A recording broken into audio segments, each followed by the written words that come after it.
है, सारी किताब को छोड़ दीजिए। संविधान, सम का मतलब सभी की सहमति से, सभी के लिए समान, और विधान का मतलब है नियम, कानून और अधिकार। सिर्फ सोशल सिस्टम ऑफ सुप्रीमेसी, जो 3 एस जो है, दो एस हैं, आरएसएस, उसको राष्ट्रीय स्वयंसेवक संघ कहते हैं वो, उसमें 3 एस आते हैं, लेकिन इसमें 2 एस हैं, आरएसएस। इसके नाम है रेशियल सिस्टम ऑफ सुप्रीमेसी, जो दोस्तों आप देख रहे हैं बाइट विद कशिश। देश में हम लगातार देख रहे हैं कि जाति को लेकर कितना बड़ा एक मुद्दा बना हुआ है। कहा जाता है कि जाति की जनगणना कराई जाएगी और वही अलग अलग जाति के लोगों के साथ किस तरीके का व्यवहार किया जा रहा है, वो तमाम तस्वीरें हम देख रहे हैं। और मैं सबसे पहले आपको ये बोर्ड दिखाना चाहूंगी जिसमें लिखा है कि संविधान को लेकर लिखा है संकल्प यात्रा। इस संकल्प यात्रा से क्या मतलब है, कब से शुरू होगी, क्या है इसकी कैसे मंशा कह लीजिए, उस पर भी चर्चा की जाएगी। लेकिन जो तमाम तस्वीरें यूपी के इटावा से सामने आई है उस पर भी चर्चा करनी बेहद ज्यादा जरूरी है। सबसे पहले आपसे बात करूंगी, क्या नाम? शंकर लाल खेरालिया मेरा नाम है और मैं राष्ट्रवादी जनता पार्टी में काम करता हूँ। सबसे पहले तो मैं इसी मुद्दे पे बात करूंगी कि संविधान संकल्प यात्रा क्या है। ये 2018 से संकल्प यात्रा हम निकाल रहे हैं। संकल्प है कि जो भारत का संविधान जो कहता है, हम उसको पूरी तरीके से लागू कराना चाहते हैं। यहाँ जो हो रहा है देश में, जो राजनीतिक सत्ता जो करती हैं, वो संविधान के अकॉर्डिंग काम नहीं होता है। अगर हो रहा होता तो ये सारी जो बीमारियां हैं खत्म हो चुकी होती। क्या बीमारी है? जैसे सबसे बड़ा मुद्दा देश में जातिवाद का है। आर्टिकल 13 ये कहता है कि आज से पहले की जो रूढ़ी और प्रथाएं थी उसको शून्य कर दिया गया है। 5 के बाद में ये नहीं माना जाएगा, आर्टिकल 13 में लिखा गया है। फिर आर्टिकल 17 जो है उसकी प्रोटेक्शन भी करता है, आर्टिकल 17, लेकिन उसके बाद भी यहाँ पे होता है, एक सीएम जब पद छोड़ता है यादव, और जो दूसरा सीएम आता है तो उसकी कुर्सी धुलवा देता है। या इस तरीके की जो जातीय जो है, अभी जो जातीय जनगणना जो हो रही है, जो जिसकी मांग उठ रही है बड़े लंबे समय से, आज बीजेपी कहती है कि हम जाति जनगणना कराएंगे, तो दूसरे जो लोग कहते हैं कि जाति जनगणना कराने से जातिवाद फैलेगा, लेकिन ऐसा नहीं है। जाति जनगणना से ये पता चलेगा कि किस जाति के पास में उसकी सामाजिक, आर्थिक और शैक्षिक व्यवस्था है क्या, तो तभी उसको न्याय मिल पाएगा। अभी हमने एक तस्वीर देखी जो यूपी के इटावा से सामने आई। कथावाचक होते हैं और कहते हैं कि कथा सिर्फ ब्राह्मण कर सकते हैं, यादव नहीं कर सकते, उनका मुंडन करा दिया जाता है। धीरे धीरे क्या होता है, यहाँ पे भारतीय जनता पार्टी 2001 से लेकर अभी तक वो धीरे धीरे मनुस्मृति को पूरी तरीके से लागू करने के मूड में थी। अब तो समझ लीजिए कर दिया है। अभी यहाँ पे जो चिकित्सालय जो थे दिल्ली में, उसको आरोग्य मंदिर बना दिया। अभी जो बसें जो खरीदी गई हैं, उस बस को देवी बस का नाम दिया जा रहा है। वो धीरे धीरे क्या है कि जो हिंदू राष्ट्र बनाने की जो कल्पना जो उनकी जो थी, जो एजेंडा जो था, वो सीधा सीधा ना करके उसको वो धीरे धीरे तरीके से उसको वो कर रहे हैं। हिंदू राष्ट्र का जो है, अगर इस देश में हिंदू राष्ट्र होता है तो जो हिंदू है उसको सुकुड़ के 3% रह जाएगा। जो बाकी जो 97% यहाँ की जो पॉपुलेशन है वो हिंदू नहीं मानती अपने आप को किसी न किसी रूप में। जैसे आदिवासी हिंदू नहीं मानता अपने आप को, शेड्यूल कास्ट है वो हिंदू नहीं मानता, ओबीसी के लोग हैं वो भी उसको नहीं मानते हैं। तो अदर बैकवर्ड क्लास जो है, बाकी जनरल कास्ट में भी जो राजपूत या जो बनिया है, जो वो भी व्यापार या उससे उनका लेना देना नहीं है हिंदू राष्ट्र से। हिंदू राष्ट्र सिर्फ एक ब्राह्मण का मुद्दा रह जाएगा जो मात्र 3% है। ब्राह्मण में भी ये जो पंडित है, पंडित अलग हो जाएगा, तो जो 16% उसमें से मात्र 3% रह जाएगा। तो 3% हिंदू राष्ट्र कितना बनेगा? मुट्ठी भर बनेगा। और वो बनाएंगे तो घाटा उन्हें होगा, देश का नुकसान हो जाएगा। धीरेन्द्र शास्त्री जो है वो कह रहे हैं कि भारत को हिंदू राष्ट्र बनाने की शुरुआत हो चुकी है, गांव-गांव से हमने शुरुआत कर दी और बनाएंगे। धीरेन्द्र शास्त्री जी को या इन जो बाबा जो लाते हैं लोग, ये प्री प्लान लेके आते हैं। कौन लाता है? ये आरएसएस के जो लोग हैं, और आरएसएस का नाम लोग सही से जानते नहीं, आरएसएस है क्या। आरएसएस जो रजिस्टर्ड नहीं हो पाई है संस्था, उसका कारण है क्योंकि आरएसएस का मतलब रेशियल सिस्टम ऑफ सुप्रीमेसी, जो 3 एस जो है, 2 एस हैं, आरएसएस, उसको राष्ट्रीय स्वयंसेवक संघ कहते हैं वो, उसमें 3 एस आते हैं, लेकिन इसमें 2 एस हैं, आरएसएस। इसके नाम है रेशियल सिस्टम ऑफ सुप्रीमेसी। जो जातिवाद है, जो घृणावाद है, इसको और उत्तम तरीके से कैसे बनाया जाए, ये आरएसएस का मेन एजेंडा है। और उसका जो एजेंडा है कि जो गरीब बस्तियां हैं, जो पिछड़ा वर्ग है या शेड्यूल कास्ट का जो आदमी है, वहाँ ज़्यादा से ज़्यादा शराब बिकवाई जाए, गांजा चर सफीम बिकवाए जाए, लड़कियों को वेश्यावृत्ति या अन्य उसमें लगाया जाए। वो इस देश में उस तरीके का भाईचारा या मानवतावाद चाहते नहीं है, इसलिए वो संस्था रजिस्टर्ड नहीं हो पाई है। वो समय समय पे यहाँ एक्सपेरिमेंट करती रहती है। लेकिन अब देखिए कि कह रहे हैं कि बाबा साहेब ने संविधान नहीं बनाया है, संविधान तो BR राव ने बनाया है। अब इस तरीके की बातें की जा रही है और संविधान में सबको बराबर अधिकार है, लेकिन फिर भी हम देख रहे हैं कि बहुजन दलितों के साथ किस तरीके का व्यवहार हो रहा है। यहाँ पे बहन बहुत अच्छा आपने मुद्दा उठाया। इस देश में संविधान होता ही नहीं। अगर अंग्रेज ऐसे ही चले जाते तो जब उन्होंने घोषणा कर दी देश में, तो बाबा साहब डॉक्टर अम्बेडकर जी ने कहा कि जो आप लोगों ने यहाँ के भारत के जो मूल रहने वाले लोग थे, जो उनको अधिकार जो दिए हैं, जिसको सोसाइटी 1860 बोलते हैं, उसको आप लागू करके जाइए, इसके ऊपर कानून बना के जाइए, तब हमें अधिकार मिलेगा, नहीं तो आपके उसको फाड़ के फेंक देंगे सोसाइटी एक्ट को। तब यहाँ देश में संविधान की घोषणा की गई। अंग्रेज ने कहा हम तब जाएंगे जब इस देश में कानून होगा और यहाँ संविधान होगा। तो इन्होंने बहुत सारे संविधान अलग अलग लिखे। BN राव जी ने भी लिखा, नेहरू जी ने भी लिखा, पटेल जी ने, बहुत सारे लोगों ने लिखा। तो लेकिन उसमें यहाँ के जो लोग थे, जो SC ST के जो लोग थे या अति पिछड़ा वर्ग के लोग थे, उनके लिए कुछ था ही नहीं। तो तब फिर बाबा साहब अम्बेडकर को पूछा गया कि बताइए, उन्होंने कहा कि इसमें हम कहाँ हैं। तो तब कहा कि तो फिर आप लिखिए। तो बाबा साहब अम्बेडकर को ड्राफ्टिंग कमेटी का चेयरमैन बनाया गया। ये सच है कि उसको लिख रहे थे लोग, लेकिन बाबा साहब अम्बेडकर उसको लास्ट उसको वो दे रहे थे, क्योंकि अंग्रेजी में संविधान था और यहाँ पर अंग्रेजी पढ़नी आती थी लोगों को, लेकिन ऐसे लोगों को आती थी जो प्रेसिडेंट ऑफ इंडिया को यहाँ राष्ट्रपति लिख देते हैं ट्रांसलेशन में।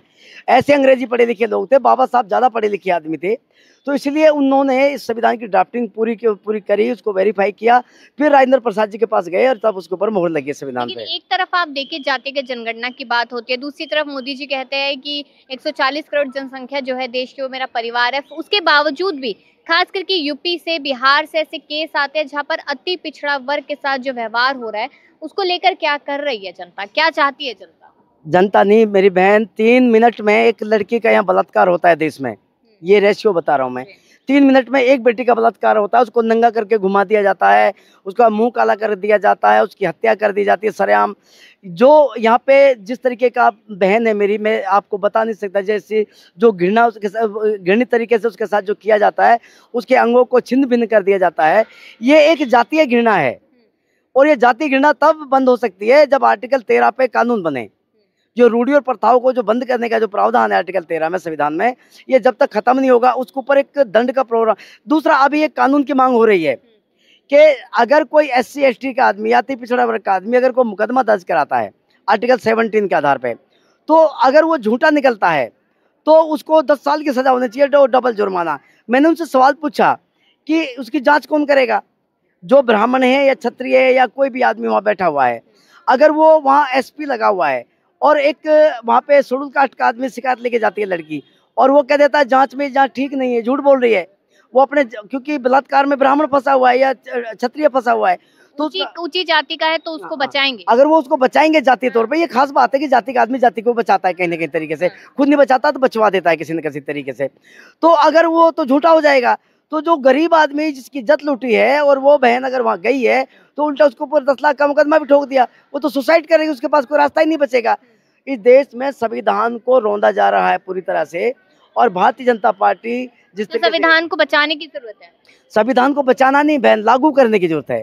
संविधान को, संविधान 2 शब्दों से बनता है। संविधान शब्द को भी अगर यहाँ लागू कर दिया जाए कि लागू तो है देश में संविधान, नहीं लागू नहीं है ना, लागू नहीं है, तभी तो कह रहा हूँ संविधान जो लागू क्यों नहीं है। सम का मतलब है सबकी सहमति या सहमति नहीं ली जाती, सभी के लिए यहाँ पे नहीं है, समान यहाँ पे नहीं है, फिर यहाँ पे नियम कानून और अधिकार सबके पास नहीं है, तो ये संविधान यहाँ लागू नहीं है। संविधान शब्द ही लागू नहीं है। पूरे संकल्प यात्रा कब तक चलती रहेगी? ये जब तक चलती रहेगी जब तक इस देश में सुधार नहीं हो जाता है। और कभी मैं तो चुनाव नहीं लड़ूंगा कभी, लेकिन राष्ट्रवादी जनता पार्टी अगर कभी मैदान में आती है, कभी सत्ता में आती है, तो ये जो लिखा हुआ है हम इसको तो लागू करेंगे। यहाँ पे टिफिन पैक करके देश के प्रधानमंत्री को ड्यूटी पे जाना पड़ेगा। यहाँ पे ये ऐशो आराम कर रहे हैं, हम 300-500 रुपये में 3 महीने के लिए रिचार्ज कराते हैं मोबाइल, ये 1500 रुपये इनको मिलता है। हमारे को दाल जो 40-45 रुपए की होटल पे मिलती है, इनको 1 रुपए की मिलती है। इनको वो जो ऐशो आराम जो मिल रहा है ना, ये उससे बाहर तो नहीं निकलते। आप ये देखिए ना, आप आम आदमी है, वो देश के प्रधानमंत्री, तो इतना तो फर्क होगा ही नहीं। प्रधानमंत्री तो आम आदमी का नौकर होता है। आर्टिकल 326 में जो दिया गया है कि हम अपने मताधिकार से लोक सेवक चुनेंगे, वो तो नौकर चुनते हैं। ये जो आम आदमी है इसका नौकर है प्रधानमंत्री, मालिक नहीं है। इसको तो आम आदमी के पास नौकर की तरह घूमना चाहिए। ये मुद्दा तो कोई उठाता ही नहीं है देश में, क्योंकि जानते नहीं है लोग, संविधान पढ़ते नहीं, और पढ़ते भी है तो वैसे पढ़ते हैं किताब के रूप में। जो राहुल गांधी पढ़ रहे हैं शायद नहीं राहुल गांधी संविधान पढ़ रहे होते तो हिंदुस्तान शब्द नहीं बोलते, क्योंकि हिंदुस्तान शब्द बोलने पर उनके ऊपर FIR होनी चाहिए। क्या बोलना चाहिए? भारत बोलना चाहिए, या इंडिया दैट इज भारत उसका नाम है, इंडिया अर्थात भारत। तो उनको इंडिया या भारत बोलना चाहिए। वो हिंदुस्तान बोलते हैं तो गैर संवैधानिक है, FIR होनी चाहिए राहुल जी के खिलाफ, तो गलत बोल रहे हैं ना। हिंदुस्तान बोलना तो गैर कानूनी है। राहुल जी जो किताब रख के घूम रहे हैं संविधान की, उसमें हिंदुस्तान है ही नहीं। अभी देखिए, संविधान और SC ST, ये अति पिछड़ा वर्ग, ये बहुत बहुत बड़े मुद्दे हैं। बिहार चुनाव बहुत नजदीक है, जातिगत जनगणना वहाँ हो चुकी है, उसके बाद उत्तर प्रदेश के चुनाव है। जनता क्या चाहेगी, क्या लगता है? जनता चाहेगी कि जनता को जो यहाँ पे जो 80 करोड़ लोगों को भूखा कहकर जो राशन बांटा जा रहा है फ्री में, वो पहले उचित दर की दुकानों पे 10 से 15 रुपए में मिलता था, उसको फ्री में बांट के ये साबित किया जा रहा है कि इसका मतलब देश के अभी 80 करोड़ लोग खाने के योग्य हैं ही नहीं, इनके पास पैसा है ही नहीं, वो भूखे हैं। जब तक ये पूरा का पूरा पटल पे एक समान समतामूलक राष्ट्र का निर्माण नहीं होगा, भारत संविधानवादी राष्ट्र नहीं बनेगा, जब तक इस देश में ये सुधार होना मुश्किल है। और उसके लिए ये जो बागड़ बिल्ले बैठे हैं, जो ये पुरानी रूढ़ी प्रथाओं को मानते हैं, इनको जाके युवाओं को यहाँ देश में आना पड़ेगा। जो युवा हैं, जो देश के जितने भी युवा नेता हैं, चाहे भारतीय जनता पार्टी के हों, युवाओं को यहाँ पे आना पड़ेगा। अच्छी सोच वाले पढ़े लिखे लड़कों को यहाँ पे आना पड़ेगा, लड़के लड़की मेरी बहनों को आना पड़ेगा, तब ये देश सुधर पाएगा। इसको युवा चलाएं देश को, और ये इनको भगा दें, इनको रिटायर कर दें। वैसे भी 55-60 साल में रिटायर हो जाता है आदमी, ये तो 90-90 साल तक 20-20 साल के बने घूमते हैं, क्योंकि हम सूखी रोटी नहीं खाते। और ये हमारे नौकर जो हैं, ये तो वहाँ पे ये काजू की रोटियाँ खाते हैं। मोदी जी तो इसलिए रिटायर नहीं हो रहे ना, विकास कर रहे हैं देश। मोदी विनाश कर रहे हैं, ये आप गुरु बन रहे हैं। हाँ, वो शायद आप, हाँ, अभिष्गुरु बन रहे हैं। हमारा युद्ध पाकिस्तान से हो जाता है मुट्ठी भर देश से, और अमेरिका का डोनाल्ड ट्रंप, एक बाहर का आदमी कहता है कि मैंने सीज फायर रुकवा दिया। कहा के विश्वगुरु, हम तो गुलाम हैं। मोदी जी तो हमें गुलाम बना रहे हैं। या विदेश मंत्री है जयशंकर जी, उनको विदेशों में घूमना चाहिए। मोदी जी घूम रहे हैं, अपनी सारी हसरतें पूरी कर रहे हैं। जितनी RSS में घूम घूम के पैदल इन्होंने यात्राएं करी ना, स्वामी जी अभी फिर जा रहे हैं 9 जुलाई को 5 देशों। मेरी बहन, आपने पढ़ा होगा, अभी मोदी जी पादरी भी बने थे, एक बार बिशप बन गए थे, एक बार वो सरदार जी बन के दाढ़ी मूछ रख के पगड़ी बांध के घूम रहे थे, एक बार स्वामी जी बन रहे थे। लोगों के साथ आपसी संबंध अच्छा बनाने की कोशिश करते हैं ना। क्या ईद पे कहा था कि सेवई खाते थे साइड वाले घर में? बहन, ये संबंध तो विदेशों में बना रहे हैं, उसका कारण है बाय द वे देश की जनता जग गई। और अगर इनको भागने का अगर वो हो गया मामला, तो भागेंगे कहाँ? तो मोदी जी ने कहा था ना कि झोला लेकर आया हूँ, झोला लेकर निकल लूंगा। तभी दोस्ती करते घूम रहे हैं ये अमेरिका से उनसे, कि हम लोग वहां जाके ग्रीन वो कार्ड बनवा कर वहां रह जाएंगे। अगर यहाँ की जनता को, यहाँ अगर वो हो गया ना बांग्लादेश वाला मामला अगर बन गया, देश में जागेगी तो जरूर जनता, आज नहीं तो कल जागेगी, जैसा माहौल है। अगर बांग्लादेश वाला बन गया, तो जैसे शेख हसीना भाग के भारत में आई, मोदी जी अमेरिका भाग जाएंगे। उनको भागने के लिए दोस्ती करते घूम रहे हैं, कि अमेरिका में डालने के लिए तो दूसरे देश में चले जाएंगे। इसलिए ज्यादा कि वो बार बार इसलिए घूम रहे हैं, देश के लिए नहीं घूम रहे मेरी बहन। देश के लिए घूमते ना तो सुई से जहाज तक बनाने की हमारे पास इंजीनियरिंग हमारे देश में मौजूद है, वो बेकार बैठे हैं लोग। आज इंजीनियर के जो डिग्री लेके आदमी आज नाले की सफाई करने के लिए आवेदन देता मेरी बहन, तो मोदी जी उसको इंजीनियर को वो काम नहीं दे रहे, वो तो दूसरे देशों में घूम रहे हैं, घूमने में इंजॉय कर रहे हैं। जितनी संपदा का नुकसान देश के हमारे टैक्स का कर रहे हैं मोदी जी, हमारे नौकर घूम रहे हैं। मालिक यहाँ पे भूखा मर रहा है, 80 करोड़ लोगों को 5 किलो राशन दे रहे हैं, और हमारा नौकर विदेशों में घूम रहा है। ये तो देश में मेरी बहन संविधान का काम नहीं हो रहा है। आप लोगों के चैनल बहुत अच्छी मेरे से सवाल पूछे हैं, कोई सवाल पूछता नहीं है, आप मुझे अच्छे लोग लगे हैं, सही बताऊं। ये सवाल कोई बहन पूछता नहीं है, सच में तो आपकी तारीफ कर रहा हूँ। आप लोग से कभी फिर मुलाकात होगी तो देश की व्यवस्था इतनी बुरी है कि कई दिन तक रोना आएगा है देश की व्यवस्था पे। ये मेरी 3 साल की बेटी है, ये जब से पैदा हुई है ना, मेरे साथ रेगुलर रहती है। इसकी माँ जॉब करने जाती है, और मैं पूरे देश में घूमता हूँ इसको लेके। ये जब 27 दिन की थी तब से इसको निप्पल का दूध पिला पिला के मैंने पाला है। और मेरे इसलिए लोग पूछते हैं सवाल कि ये बेटी को कोई मार देगा, मैं कहा अच्छा है अब मार दे दो, जब बड़ी होकर तुम इसको नोचोगे, इससे अच्छा तो अब मर जाए तो ज्यादा अच्छा है। अब मार दोगे तो ठीक है, लेकिन बड़ी होकर जब पॉजिटिव सोचिए सब अच्छा। नहीं बहन, इसलिए कि बड़ी होकर जब तुम इसको नोचोगे, इस देश को अगर आजादी नहीं मिली तो इस बेटी का जवान होना बेकार जाएगा मेरा, इसलिए इसको जवान 2014 में आजाद हुए हैं हम।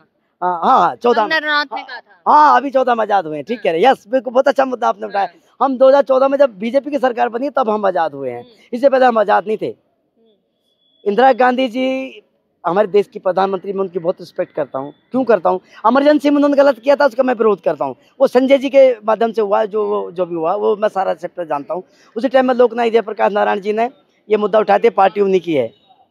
और बाद में इंदिरा गांधी जी ने माफ़ी भी मांगी थी लोकनायक जी से कि आप मुझे माफ़ कर दीजिए। तो दोबारा प्रधानमंत्री बनी, लोकनायक जी ने दोबारा उनको तरीका बताया, बेटा आप एक गुड़िया को प्रधानमंत्री बनाया था देश ने, आप दोबारा ये कर लीजिए, आप बन जाएंगी।